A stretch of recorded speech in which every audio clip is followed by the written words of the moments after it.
Déjà bienvenue. Le but de cette présente vidéo est d'introduire la notion d'intégrale. Il faut d'abord vous dire qu'avant cette remarquable synthèse, les mathématiques étaient considérées souvent comme une discipline étrange, à laquelle s'intéressaient des intellectuels qui avaient beaucoup de temps libre. Et c'est à partir du XVIIe siècle, avec le développement effectué par Leibniz et Newton, de la notion intégrale qui fait le lien entre deux concepts qui, à première vue, ne semblent pas être reliés. D'une part, nous avons le concept de dérivée et d'autre part, nous avons le concept d'intégrale. Il faut vous dire, si vous êtes en philo, c'est la fin de votre programme. Mais si vous allez vous intéresser à la science, ce n'est que le début. Par définition, l'intégration est l'opération inverse de la dérivation. C'est-à-dire, si vous avez la dérivée d'une fonction, vous voulez trouver la fonction, vous n'avez qu'à l'intégrer. Essayons d'abord d'identifier les personnages de cette notion et nous avons dans un premier temps un S allongé qui est donc le symbole de l'intégrale. Et nous avons deux types d'intégrales sur lesquelles nous allons travailler. C'est une intégrale qui admet une valeur finie et d'autre part il y a une intégrale qui admet une valeur indéterminée. Pour l'intégrale qui admet une valeur finie, ça se lit intégrale de b allant de a f de x dérivé de x et cela est égal à grand f de b moins grand f de a. Pour l'intégrale qui admet valeur indéterminée, c'est intégrale de f de x dérivé de x qui est égal à grand f de x plus k qui est donc une constante. Le grand S allongé ici c'est la sommation de son intégrale, f de x c'est l'intégrale de l'élément intégré, dérivé de x c'est différentiel de x, grand f de x c'est primitif de petit f de x, une fonction. Grand f de x dont la dérivée grand f prime de x est égal à petit f de x. C'est-à-dire si vous avez une fonction primitive, vous voulez trouver la fonction, vous n'avez qu'à dériver la fonction primitive. C'est pourquoi la formule nous dit ici grand f de x est égal à x expo n plus 1 sur n plus 1 plus k qui est donc la constante d'intégration.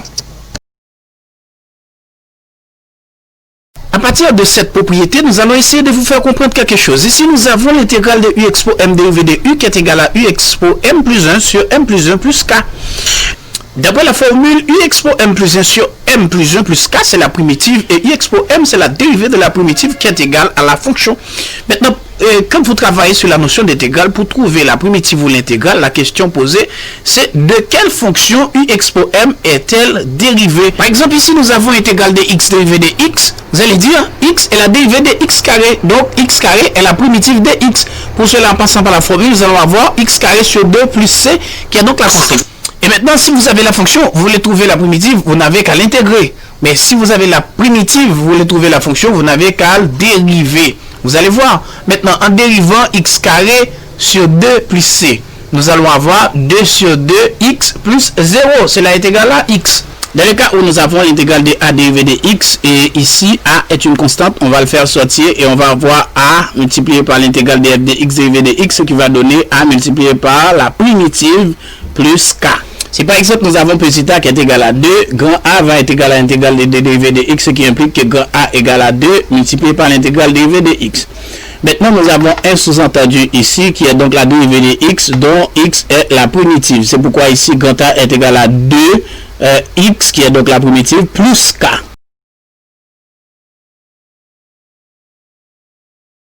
Maintenant, la question, c'est d'évaluer grand A, qui est égal à l'intégrale x carré dérivé de y. Oh, il n'y a pas de rapport ici entre x carré et dérivé de y. Cela nous montre que la fonction est définie en fonction de y. X carré va remplacer la constante et d'après la formule, on va placer la constante d'abord et multiplier par l'intégrale dérivée de y. Et dans ce cas, on va considérer que grand A est égal à x carré intégrale de 1 dérivé de y. Or, 1 c'est la dérivée de y c'est la primitive de 1. Pour cela, grand A va être égal à x carré qui est la constante multiplié par y la primitive plus k la constante d'intégration.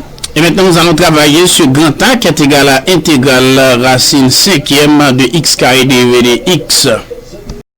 Avec la formule racine m de p expo n qui est égal à p expo n sur m. Racine cinquième de x carré va être égal à x expo 2 cinquième.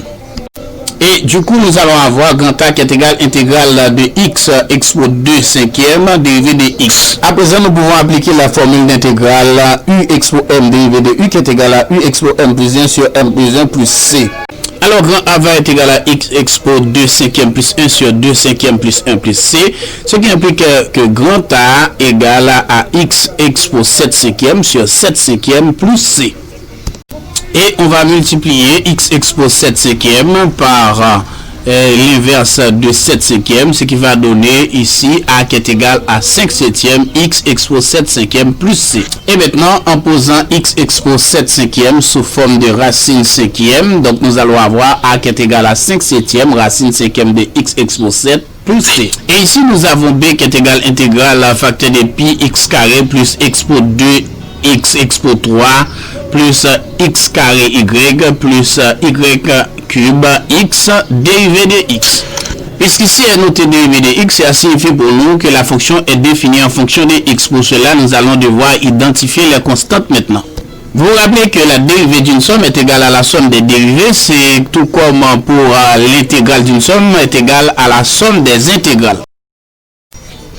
Et maintenant, en faisant sortir les constantes, nous allons avoir b qui est égal à pi intégrale de x carré dérivé de x plus expo 2 intégrale de x cube dérivé de x plus y intégrale de x carré dérivé de x plus y cube intégrale de x dérivé de x.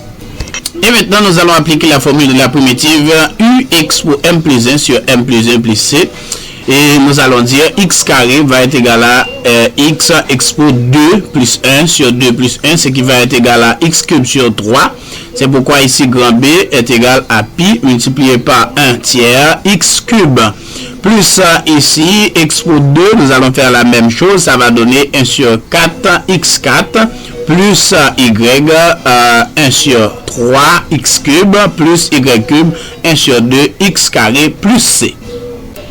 En multipliant pi par 1 tiers, cela va donner pi sur 3x cube. On fait la même chose pour le reste et cela va donner grand B qui est égal à pi sur 3x cube plus expo 2 sur 4x4 plus 1 sur 3yx cube plus demi y cube x carré plus c.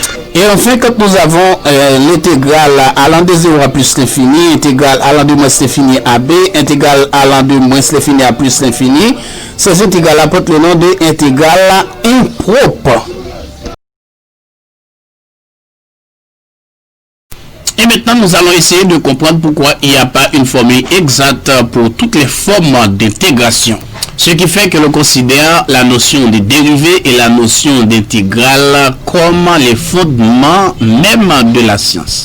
Vous vous rappelez que la dérivée de ln u est égale à la dérivée de u sur u. Ici, quand nous avons intégrale dérivée de u sur u, nous allons poser la même petite question.